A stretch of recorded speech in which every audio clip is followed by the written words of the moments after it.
Buongiorno, benvenuti a questa edizione del nostro telegiornale. Vediamo subito i titoli. Riesce a metà lo sciopero degli stabilimenti balneari contro la normativa sulle nuove concessioni. Ombrelloni chiusi per 2 ore. Scarichi fognari a mare, divieti di balneazione deturpano alcuni punti dei litorali più belli. Lo stato delle acque a Capomulini e ad Aci Trezza. Una discarica in riva al mare, il comune di Catania non ci sta e accusa chi gestisce la spiaggia libera numero 1. Non mancano multe e polemiche. Emergenza siccità, la pioggia non basta a riempire gli invasi, resta critica la fornitura di acqua potabile. Il sindaco di Agrigento dice ci sono 4 pozzi mai utilizzati. E con gli invasi a secco i pesci sono costretti a traslocare, un trasferimento di massa per evitare la moria e continuare a utilizzare l'acqua dei bacini.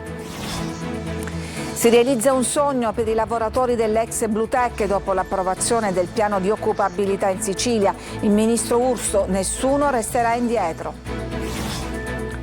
Calcio, corsa contro il tempo a Catania, alle 17 scade il termine per il deposito delle garanzie finanziarie a copertura del Monte Ingaggi. Ancora silenzio dai vertici della società rossa-azzurra.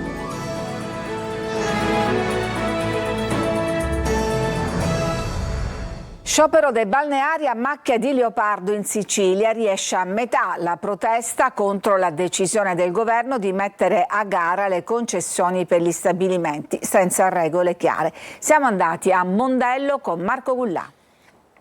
Ombrelloni chiusi per 2 ore in segno di protesta per la poca chiarezza del governo sulle concessioni balneari e la protesta dei titolari di lidi e stabilimenti legata ai continui rinvii da parte del governo sul dossier delle concessioni delle spiagge. Gli operatori del settore chiedono al governo regole chiare e uniformate a livello nazionale per le gare. Qui siamo a Mondello e come vediamo il noto stabilimento italo-belga ha aderito alla protesta. Raggiungiamo al telefono Antonio Gristina, amministratore delegato dello stabilimento palermitano. Quello che noi chiediamo è attenzione al settore. Purtroppo non soltanto negli ultimi tempi, in particolare negli ultimi tempi, oramai da 15 anni il settore è stato abbandonato e negli ultimi tempi è stato materialmente massacrato. Per cui si è arrivati a una situazione che era assolutamente inevitabile, assolutamente impreparata. Il nodo resta la procedura di infrazione europea che pende sull'Italia, accusata di non aver ancora fatto partire le gare sulle concessioni previste dalla direttiva Bolkestein. La riassegnazione deve avvenire entro la fine di quest'anno, ma mancano all'appello criteri nazionali. Non tutti però hanno aderito allo sciopero. La spaccatura tra le varie associazioni è netta. Assobalneari non ha aderito per non penalizzare migliaia di consumatori che hanno scelto gli stabilimenti balneari italiani per le loro vacanze. Ma sciopero a parte, alcuni tratti di coste stupende restano vietati ai bagnanti per la presenza di scarichi fognari, almeno 2 casi sul litorale catanese. Vediamo con Orazio Longo. Si guarda ma non si tocca, almeno non è consigliabile secondo Goletta Verde, che su 25 campioni di acqua blu prelevata in Sicilia ne conta 10 inquinati o fortemente inquinati, in alcuni casi con il rischio di escherichia coli a causa della presenza di scarichi fognari nelle vicinanze delle spiagge. Aci Trezza in provincia di Catania è uno dei borghi più belli d'Italia, ma deve fare i conti con 2 divieti di balneazione. Il mare di fronte all'isola Lechea e Faraglioni è pulito, però rassicura il sindaco. Facciamo controlli in continuazione, non c'è nessun rischio, lo dice anche l'area marina protetta. Sì, quella è una zona dove io faccio il bagno molto volentieri, con la maschera, le pinne, e dove puoi vedere piccole cernie vicino a riva. Ma il problema scarico-fognature c'è. È inutile negarlo questo. Un paio, 2 o 3 di scarichi secondari, quelli che dovranno essere intercettati dal collettore che dovrà portare le fogne a Pantano d'Arci. È chiaro che è una situazione che va risolta. La risoluzione di questa situazione è legata al completamento dei lavori del collettore che deve portare le fognature da Capomulini, Tuttacci Castello fino al depuratore di Pantano d'Arci. Al porticciolo di Capomulini sono diversi i segnali di divieto di balneazione come questo. Ma non si scoraggiano i bagnanti. Da troppi anni siamo in infrazione, il depuratore non è stato realizzato, però non ci sono rischi per il cittadino che fa il bagno. Ad oggi le acque sono pulite, gli unici cartelli che parlano di divieto di balneazione si riferiscono ad aree portuali dove il divieto di balneazione, come dire, è legiferato dal codice della navigazione.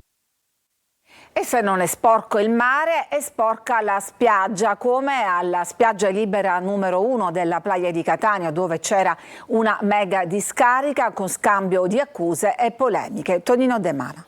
Ieri il video shock su TikTok con la montagna di rifiuti alla spiaggia libera numero 1 della Playa, in nottata, la maxi operazione di bonifica, in mezzo il post di accuse del sindaco trentino indignato che è arrivato addirittura a minacciare la revoca della concessione delle spiagge comunali alla Stella Polare, a sua volta multata per errato conferimento dei rifiuti. Così la Playa balza le cronache non per la bellezza del mare ma per l'inciviltà della sua gente, capace di provocare una mega discarica nel parcheggio della spiaggia libera numero 1. Ed è anche beffardo il cartello posto a suo tempo dall'associazione Plastic Free che da anni si batte per pulire e far mantenere pulito il litorale catanese. Oggi bisogna prendere atto che la prevenzione non serve più, occorrono le maniere forti e quindi la repressione. La Polizia Municipale, sezione ambientale, ha multato così il gestore della spiaggia libera numero 1, colpevole di non aver rispettato gli orari ed il modo di conferire rifiuti. La scorsa settimana, per lo stesso motivo, era stata verbalizzata la spiaggia libera numero 3. Non ci sta l'associazione Stella Polare che respinge al mittente le accuse, sottolineando che è impossibilitata a controllare tutto e tutti, specie nelle ore notturne. È chiaro, sottolinea Stella Polare, che non tutti i rifiuti appartengono a noi, anzi noi subiamo danni come l'incendio di un cassonetto per la raccolta del vetro. Si vedrà. Intanto è in azione la Polizia Municipale che sta presidiando il viale Kennedy con un servizio ad hoc mirato a stanare i protagonisti del sacchetto selvaggio, con multe a partire da 333 euro. Non certo bruscolini. E veniamo adesso all'emergenza siccità che non abbandona la Sicilia con gli invasi a secco. Resta critica la fornitura di acqua potabile in più province. Il sindaco di Agrigento dice ci sono 4 pozzi mai utilizzati. Giusy Lazzara. Siccità in Sicilia che resta grave, a farne le spese non solo le famiglie ma anche gli invasi di raccolta dell'acqua.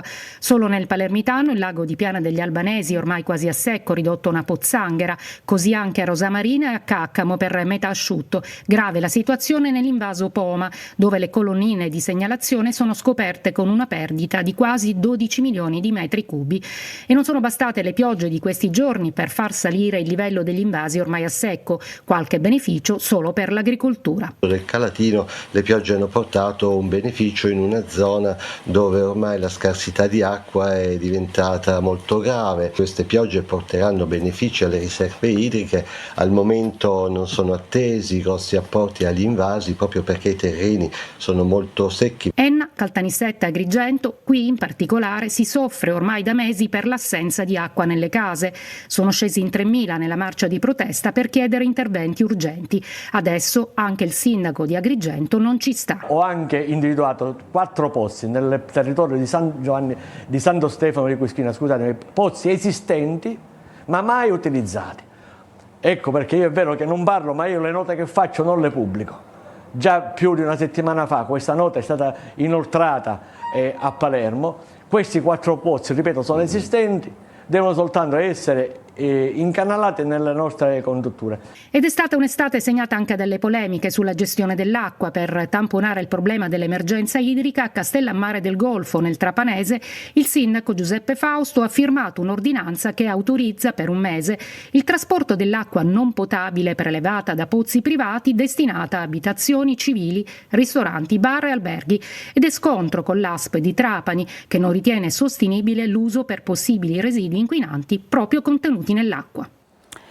E con gli invasi a secco i pesci sono costretti a traslocare, un trasferimento di massa per evitare la moria e continuare a utilizzare l'acqua dei bacini. Roberta Lunghi. Eccoli i resti di un pesce morto nel lago di Piana degli Albanesi e poi l'immagine di pesci morti nella riserva orientata del Biviere di Gela. È il segnale pericoloso di una moria a causa dello svuotamento degli invasi siciliani, molti pericolosamente vicini alla soglia minima per garantire la vita alla fauna ittica presente. La ripercussione è che se i pesci muoiono negli invasi, quell'acqua non potrà essere utilizzata per usi potabili e questo in tempo di grave siccità è un problema da risolvere. Così gli enti gestori di Fanaco, Ragoleto e Ancipa si preparano al trasferimento di tonnellate di pesci dai 3 invasi siciliani quasi a secco, accogliendo l'invito dell'autorità di bacino della presidenza della regione. Carpe, persici, carassi verranno trasferiti in 2 bacini, lo Sciaguana in provincia di Enna e Lago Biviere di Lentini in provincia di Catania. Dell'intervento si occuperà Siciliacque, affidando incarico a Macrostigma di Noto con anni di esperienza nella tutela dell'ambiente. Il tempo stringe e il lavoro, primo caso motivato dalla crisi idrica, si prospetta urgente. Gli animali verranno catturati con nasse o reti a parete, portati nell'acqua bassa, messi con dei secchi in vasche con temperature e ossigenazione apposite e poi caricati sugli autocarri. Prima dell'immissione nel nuovo invaso ci vorranno certificazioni veterinarie sull'assenza di malattie infettive. Messi in salvo i pesci, sarà possibile utilizzare i cosiddetti volumi morti delle dighe per mitigare gli effetti della siccità, mentre qualche piccolo segnale di miglioramento è arrivato dalla Sicilia orientale, grazie ai centimetri di acqua caduti recentemente, accolti da molti come una benedizione. Sul caso della condotta di riuso mai completata nella Piana di Catania, a cui abbiamo dedicato un'inchiesta, Sinistra Italiana annuncia che depositerà un esposto alla Procura etnea. In piena emergenza siccità, sottolineano Gioli Vindigni e Marcello Failla, ogni giorno di ritardo nella realizzazione della condotta che dovrebbe portare l'acqua depurata da Pantano d'Arci a una vasca di Lentini è drammatico. La Regione ha istituito una commissione per verificare lo stato di efficienza dei 56 pronto soccorso siciliani. L'organismo, composto da personale medico e sanitario, dovrà completare la ricognizione entro 90 giorni e presentare una relazione finale sulle difficoltà e i punti di forza. Siamo alla cronaca, ladri in azione ad Aragona, in provincia di Agrigento. Una banda di malviventi entra in un'abitazione ma una donna li mette in fuga e loro, andando via, la rassicurano. Davide Sardo. L'hanno ribattezzata la banda dell'Audi grigia, l'auto con cui un gruppo di rapinatori da settimane svaligia case e villette tra le province di Trapani e Agrigento. Hanno messo a segno colpi a Partannes, alla Paduta, a Montevago e anche in una villa alla periferia di Aragona, a cui si riferiscono queste immagini. Hanno agito ieri poco dopo le 10, incuranti che si fosse di mattina.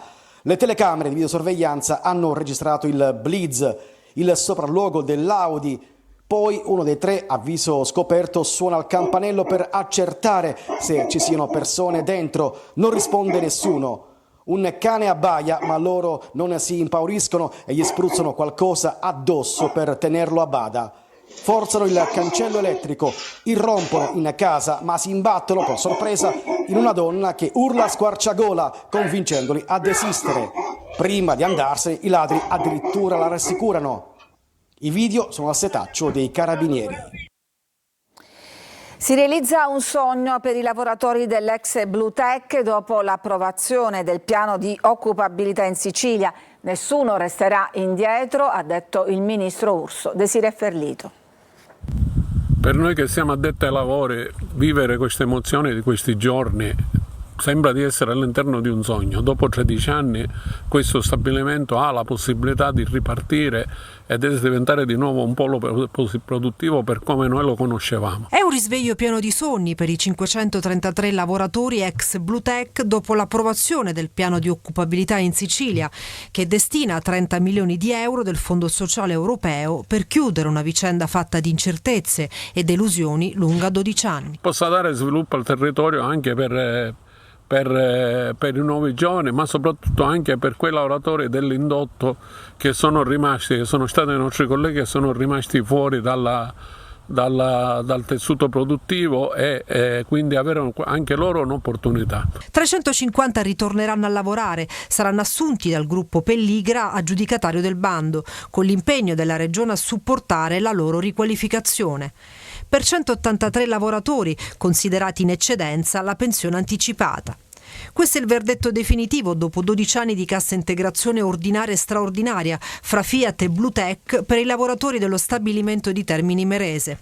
Soddisfazione piena dalla politica. Con questo provvedimento chiudiamo definitivamente una storia carica di incertezze per i lavoratori dello stabilimento ex Blutech e per le loro famiglie, dice il governatore Schifani. Adesso bisogna vigilare affinché gli impegni assunti vengano mantenuti, continua il governatore. Abbiamo trovato la soluzione per fare di nuovo di quel luogo un centro produttivo, dice il ministro Adolfo Urso. Nessuno resterà indietro. Il governo decida l'emergenza nazionale per la situazione di calamità provocata dagli effetti delle eruzioni dei vulcani siciliani e la richiesta di Davide Faraone, capogruppo di Italia Viva alla Camera, con un'interrogazione al ministro per la protezione civile. Servono misure straordinarie, insiste Faraone, per aiutare economicamente le aziende e le amministrazioni comunali colpite. Ci fermiamo adesso, c'è una pausa per la pubblicità, torniamo tra poco per parlare tra l'altro delle polemiche sulla recente zona pedonale al Castello Ursino di Catania.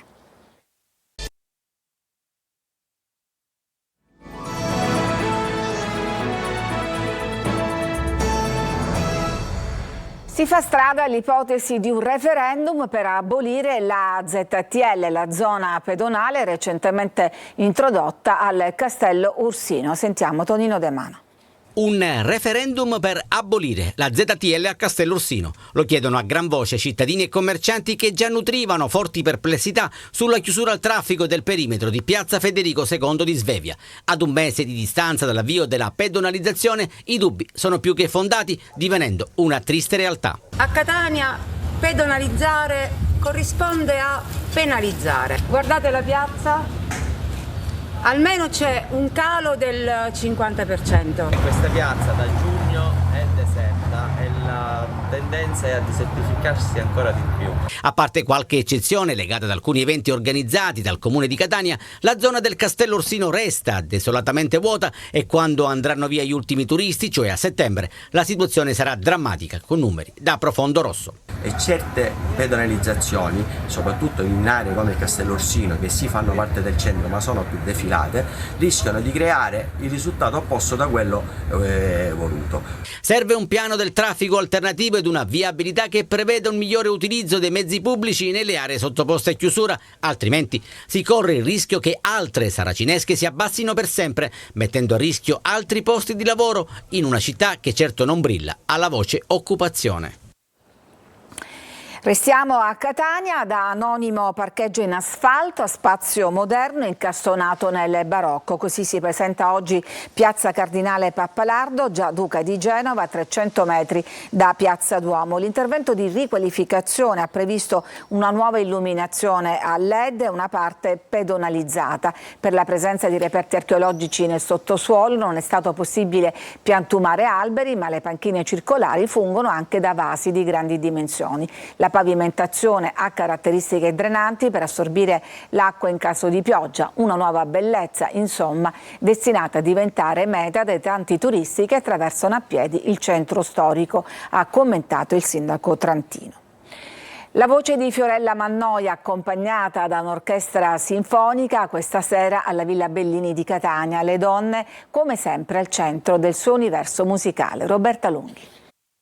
Ci fermiamo, c'è un'altra pausa e poi torniamo con la pagina sportiva per capire queste ultime ore di attesa prima della scadenza del termine per le fideiussioni del Catania. Tra poco.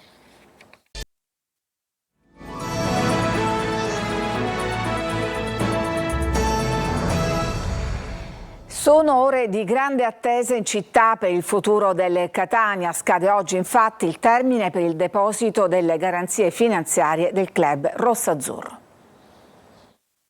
Catania dentro fuori. Alle 17 di oggi scade il termine perentorio per il deposito delle garanzie finanziarie a copertura del monte ingaggi di calciatori e staff tecnico sotto contratto. 2 le opzioni: il deposito di una fiduzione integrativa oppure la sottoscrizione con la Lega Pro di un escrow account che equivale alla garanzia fideiussoria. Ipotesi necessarie nel caso di sforamento, come per il Catania, del massimale di 1 milione di euro del monte ingaggi. Al momento non trapela alcuna certezza in merito al rispetto della scadenza. Il silenzio dei vertici dirigenziali non alimenta segnali di ottimismo, tutt'altro. Se dovesse essere depositata oltre i termini, Catania è penalizzato di 1 punto in classifica, con l'esigenza di rinegoziare i contratti dei nuovi acquisti. Fin qui gli aspetti tecnici, ma c'è una Catania calcistica che si sente tradita dal presidente Ross Pelligra, che sulla vicenda non è intervenuto. L'ha fatto la Pelligra Italia Holding, scindendosi dal Catania Football Club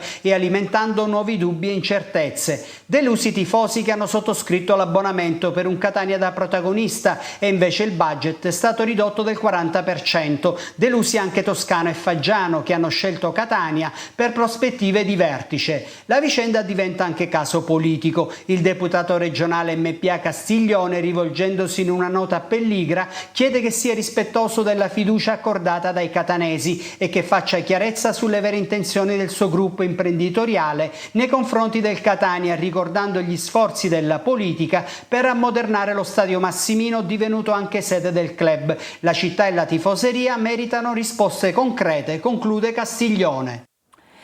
Vediamo adesso le ultime di calciomercato nel servizio di Marco Gullà. Dopo Apuà anche Valerio Verre, il Palermo è scatenato sul mercato e mette a segno un altro colpo per il centrocampo. Torna il rosanero Verre, che nella scorsa stagione aveva indossato la maglia della Sampdoria. Il Palermo quindi rinforza anche la zona mediana con un innesto che già conosce l'ambiente. Per lui infatti si tratta della terza parentesi in rosanero. La caccia al terzino sinistro continua, così da avere un'alternativa a Lund per un campionato che si preannuncia infuocato. In tal senso il Palermo si è mosso su vari fronti. Il nome nuovo è quello di Andrea Bozzolan del Milan, destinato alla C con l'Under 23 rossonera. Per il rosa, primo impegno ufficiale, intanto domenica al Tardini contro il Parma, gara di Coppa Italia. Coppa Italia, ma di Serie C per il Messina, che domani sfiderà il Crotone allo Scida. Ancora caos nell'ambiente giallorosso, con una squadra tutta da costruire. Trapani ancora protagonista sul mercato. Dopo aver annunciato Lescano, in arrivo dal Cittadella c'è Giuseppe Carriero, un rinforzo importante per il centrocampo, accordo biennale addirittura d'arrivo. Granata impegnati domani in Coppa Italia a Cava dei Tirreni alle 21. Ed è tutto per questa edizione, grazie per averci seguito. L'informazione torna come sempre alle 19. A tutti un buon pomeriggio.